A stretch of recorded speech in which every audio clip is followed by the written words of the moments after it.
Are you tired of struggling to make your footer stay at the bottom of the page? Say goodbye to those headaches, because today, we're going to show you the easy way to create a sticky footer using Flexbox CSS. First, make sure your HTML structure includes a main layout container with two child elements, one for your main content area and one for your footer. Next, apply Flexbox CSS to your main layout container.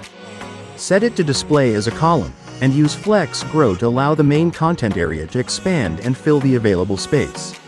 Then, ensure your footer remains at the bottom of the page by setting Flex Shrink to 0, preventing it from shrinking when there's extra space. And just like that, your footer is now seamlessly stuck to the bottom of the page, no matter the content above it. With Flexbox CSS, creating the perfect layout for your website has never been easier. Stay tuned for more web design tips and tutorials from Innovate Code Institute.